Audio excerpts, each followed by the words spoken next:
Bonjour et bienvenue à Chablis. Aujourd'hui, je vais répondre à 5 questions. 5 questions qui m'ont été envoyées par Nicolas, qui pose beaucoup de questions sur le vin à différentes personnes et il m'a choisi cette semaine pour répondre à cette série de questions.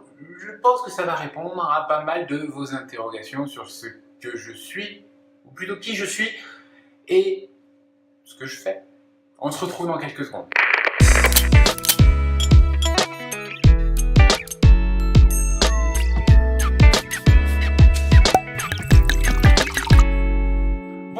Bienvenue à Chablis, j'espère que vous avez passé une magnifique semaine avec de la pluie, du soleil. Pour l'instant, il fait soleil, profitez-en, sortez, allez en terrasse, allez boire un verre de vin, mais consommez avec modération. Je crois que je suis obligé de dire ça, consommez avec modération, en tout cas faites attention. Déguster et boire sont des choses qui sont très différentes. Et effectivement, cette semaine, Nicolas, qui tient le site tuvasdeguster.com. Alors c'est tout simple, ça s'écrit tuvasdeguster.com. Sans accent, sans espace. Allez y jeter un œil, c'est très très bien fait. M'a envoyé un questionnaire qu'il a envoyé à d'autres personnalités du vin.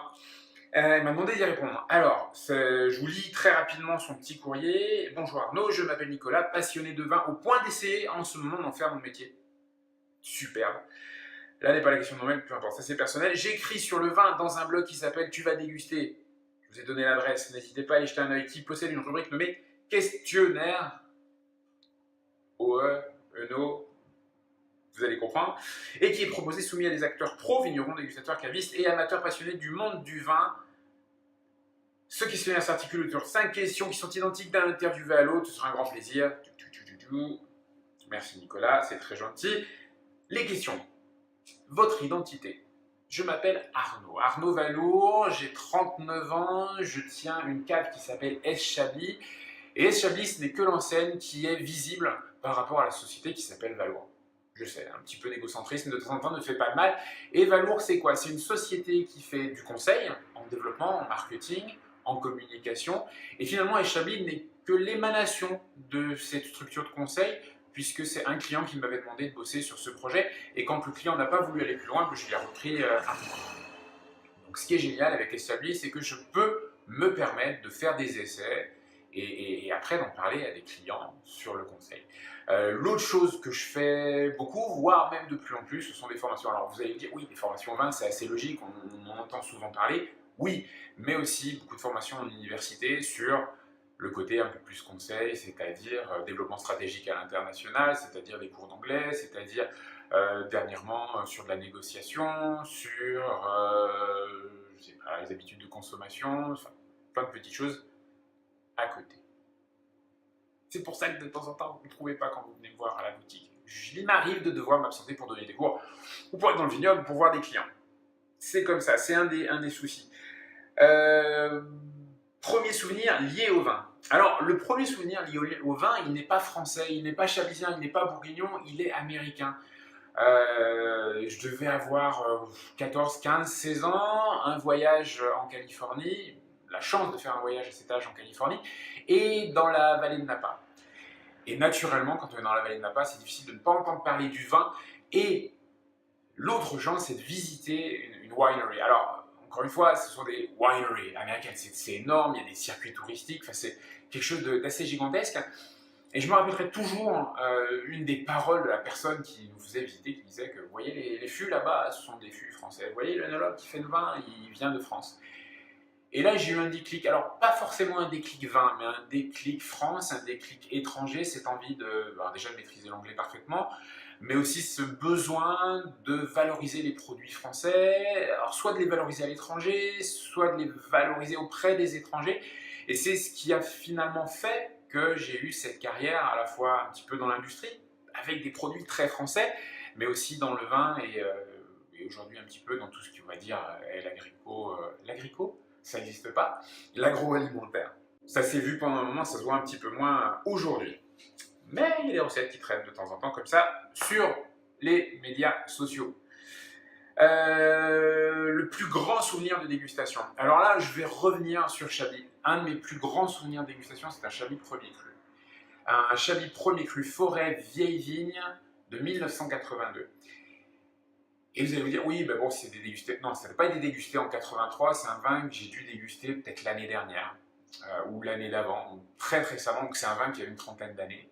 Souvent, on va me poser la question, est-ce qu'on peut garder les vins de Chablis? Oui, vous pouvez garder certains vins de Chablis, mais la première question, c'est est-ce que vous allez les aimer dans 10, 15, 20 ans, 30 ans? Je ne dirai jamais à un de mes clients, et je ne dirai jamais à une des sociétés que je conseille de prôner le vieillissement de 30 ans, parce que ça engage beaucoup trop le consommateur, et ça peut provoquer énormément de risques. Mais là, on était simplement sur un vin qui était à l'ouverture exceptionnel, et le lendemain, et c'est peut-être ce qui m'a le plus marqué, qui était encore meilleur.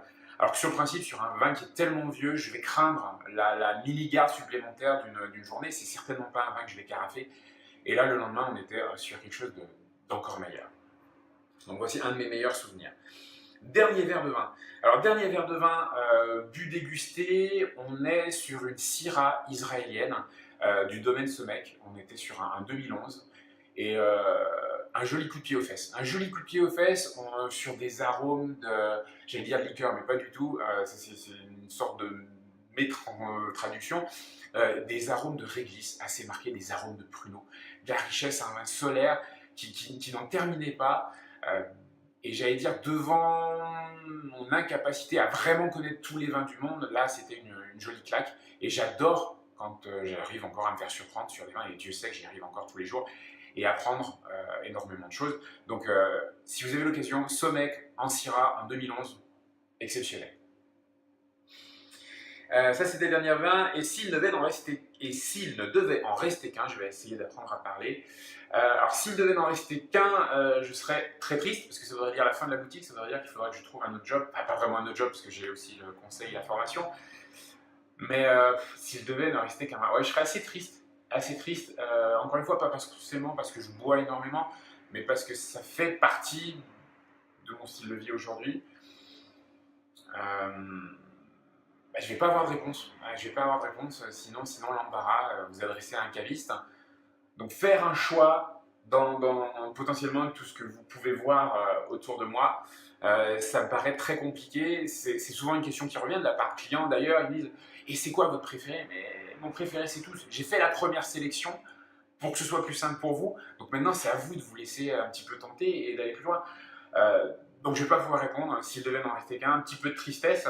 Parce que c'est un petit peu comme si vous me demandiez de choisir parmi mes enfants. Non, il ne faut peut-être pas exagérer. Mais là, en tout cas, je ne peux vraiment pas choisir. Les enfants, encore une fois, c'est un autre débat. Si vous avez des enfants, vous n'avez pas d'enfants, vous n'avez pas le droit de regarder cette vidéo. Donc surtout, au mien, ne regardez pas cette vidéo, vous risquez d'être déçus par papa. Je crois que c'est tout.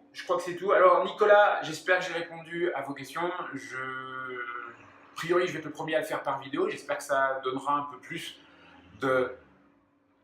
d'envie à d'autres de répondre par vidéo. Surtout, n'hésitez pas de votre côté à suivre Nicolas, allez jeter un œil à son site. Je répète, tuvasdéguster.com. Super intéressant. Si vous souhaitez en savoir plus sur S. Chablis, si vous souhaitez suivre S. Chablis, vous pouvez le faire sur les médias sociaux, en suivant sur Instagram, sur Facebook, sur YouTube. Naturellement, vous êtes sans doute dessus aujourd'hui, ou sur Twitter, plein de petites informations, un suivi de ce qui se passe, de plus en plus d'infos business, parce que les projets font qu'il y a de plus en plus d'informations business, un petit peu de motivation pour les gens qui cherchent à se lancer, et j'allais dire, pas forcément en tant que caviste, pas forcément dans le vin, mais de manière générale, des personnes qui ont cette fibre entrepreneur.